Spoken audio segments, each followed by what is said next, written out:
So after my last awards video for the 2025 awards, which were just creators I tried in 2025, the overwhelming question was, but where's Caroline's awards? And honestly, that's pretty fair because her workouts are amazing and her YouTube library can be completely overwhelming if you're just getting started and trying to figure out where to start. So as someone who's completed nearly every single one of her programs in my 30s on YouTube and on the app could be a separate video, just let me know in a comment.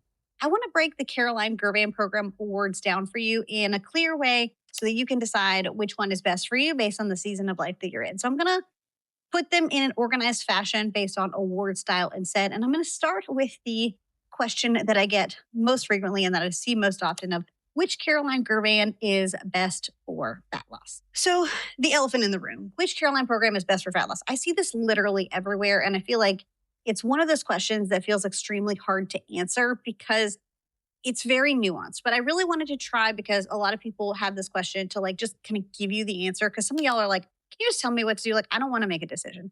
And I ultimately decided that it was Epic 3.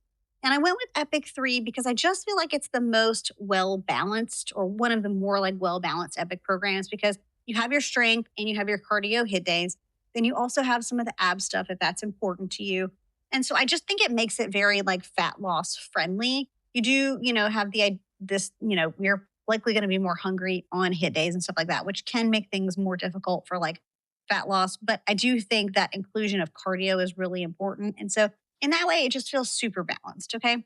And of course, you've got your warm ups that are going to be separate and then your included cool down. But I just feel like for me, the Epic programs are really what got me into the shape that I'm in. And they were really like what catapulted me. And so I really don't think there's a bad Epic program to choose from. If you're like, I really do want to choose, then I've got a video for that. I went through and basically just tell you what every program is about and what it does and all that sort of stuff that I'll link for you in a card. That is really important to understand when you're talking about fat loss is that when you're thinking about a fat loss or a body recomp, it really is almost less about the workout itself and more about that if you truly want to lose fat, you do have to be in a calorie deficit of some kind and you do have to maintain your protein intake. So, those two things matter almost as much, if not more, than the actual programming itself. So yes, these are all effective in my opinion for fat loss, but I also think you need to make sure that your nutrition is in order. I've got a video for that too. So I'll leave a playlist with some nutrition videos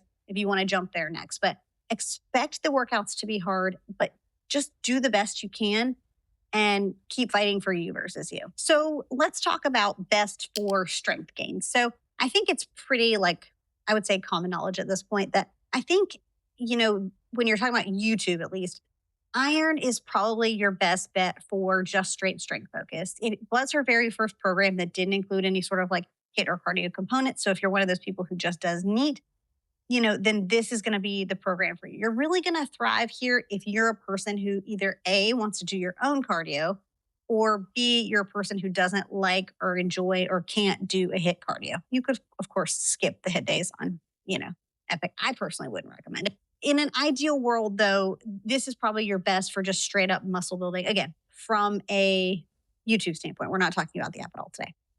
So if you're somebody, though, who struggles to get cardio in and you want to make sure you're including some kind of cardio, then you're probably not going to like iron because then you have to make a decision about when the who's, the what's, the where's, the whens, and the whys of the cardio itself. Whereas if you're in Epic, that work's kind of already done for you. So if you're a person who's just focused on strength, or maybe you're in that menopause, perimenopause, where you're maybe potentially more sensitive to some of the cardio components, you have to be a little more careful, then this might be the best program for you. Iron is much more of a straight set progressive overload sort of format. And so that makes it a little bit easier to comprehend from a muscle building standpoint. If this video useful or helpful in some way, would you do me a huge favor and give it a thumbs up? And make sure you subscribe if you haven't done so already. For the women who love to work out and want to stay accountable, this is the place for you.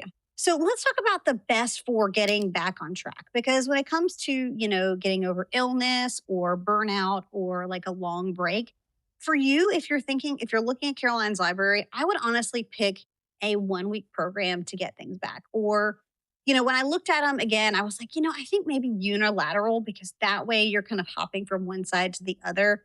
Or maybe if you're wanting something longer, maybe you go with the 24 days of Christmas, like the Advent calendar, because those kind of fluctuate from length. So you've got your shorter workouts and you've got your longer ones. But I don't think any of them go above 30 minutes, if I'm remembering correctly. I'm not staring at the sheet right now, so hopefully I'm getting that correct. But it sort of ebbs and flows. So you might have like a 10-minute ab workout, and then you might have like a 25-minute, cardio leg. So it gives you a nice like mixed bag.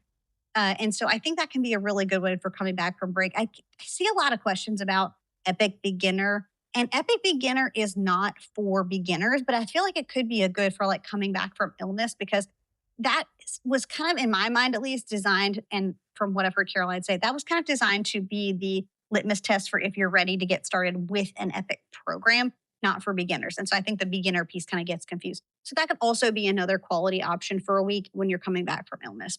And I'm going to do a whole video on illness here soon. So make sure you're subscribed so you don't miss that. And just stay the course, because I think people get bored or they get busy and they're like not sure what to do. And rather than floundering, let the decision be made for you. Today is Monday, so it's lower body. Tomorrow is Tuesday. That means it's upper body. Wednesday, glutes. Thursday, lower again. Friday, full body. Sunday, hit. You know what I mean? Like, let the decision be made for you, and then you don't really even have to think about it, and just, pick up right where you left off. All right, so let's talk about complete beginners for a moment, because I see this question a lot, and it's kind of like one way or the other. So I'll see people say like, Caroline is not beginner friendly. Like, it's way not beginner friendly. Like, what are you talking about? How would you even suggest that for beginners? And to that I say, I can see that perspective, but I think it just kind of depends on where you are, right? Like, if you are a total beginner on YouTube, again, we're not talking about the app today because there is a specific beginner program on the app that would sort of like solve this problem. But if you're still like learning form, or you don't know anything about like the exercises and stuff, and you're just going from YouTube, then yes, maybe not the most beginner friendly. I do think you need a base level knowledge of like how to do the workout. So maybe that looks like you going and just like studying different movements. Like, maybe you go pick a program and you see what her like most programmed workouts are, and then search proper form for that from some other instructors before you get started. Because I do think you need a basic knowledge of workouts and workout form so that you're hitting the right muscle groups and that you're not injuring yourself. So I think in that way, maybe it's not best for beginners, like a beginner, meaning you don't know anything about lifting at all. But I do think there is a beginner levelness. Once you understand how to work out, I think you can, as a like semi-beginner, do these workouts. And for that, I would say, I think Epic Beginner actually is a good place to start once you've got that sort of like base level knowledge of what these moves are supposed to look like, because that's sort of her litmus test, like I said, for where to get started on YouTube, or like if you're ready for an Epic program.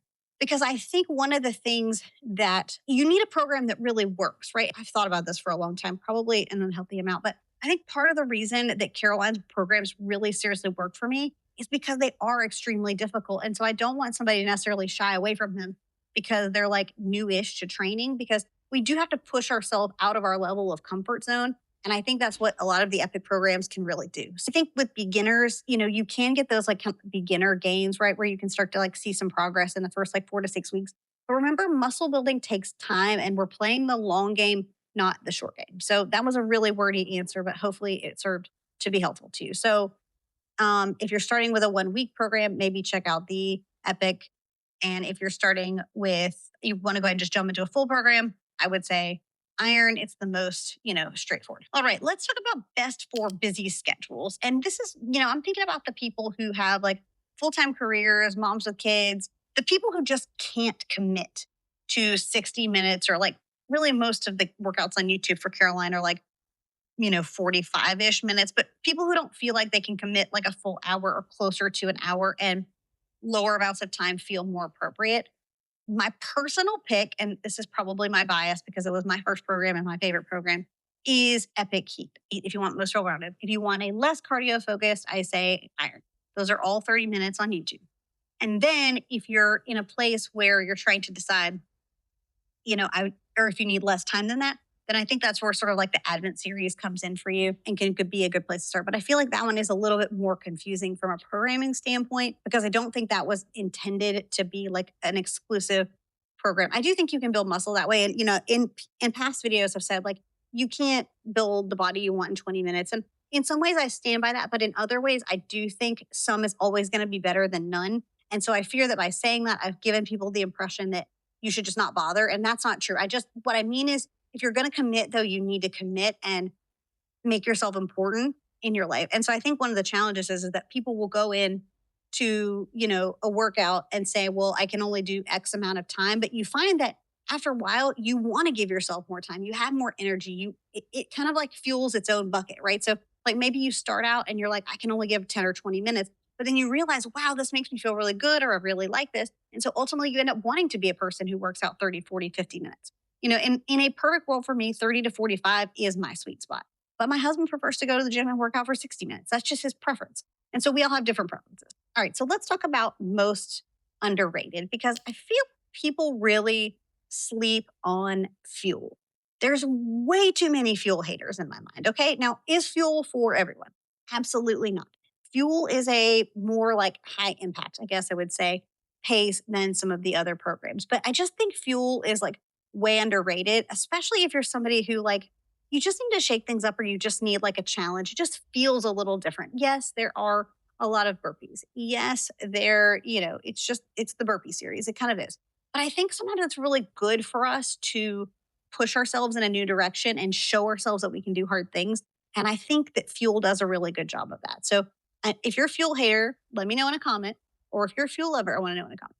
But I think that's sort of where I laid with that. I feel like fuel doesn't get the love that it deserves. I'm sorry, I just don't. All right. And then lastly, I want to talk about the best sort of short program. And that's really hard because Caroline actually has a pretty extensive library of 1 week programs.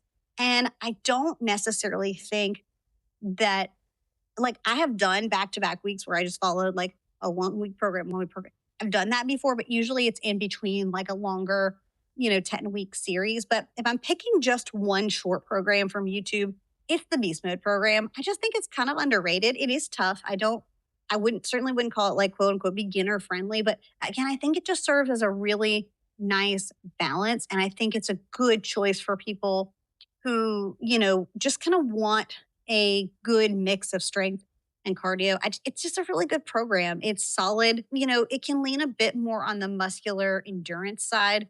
It's a really quality series. And I feel like people sleep on it. I was glad to see that she did turn it into a larger program on the app. But let me know in a comment from you if you're a Caroline lover or if you're new to Caroline, which program scares you the most? Which one are you most excited about? And be sure to subscribe if you haven't done so already. And I will leave a video here.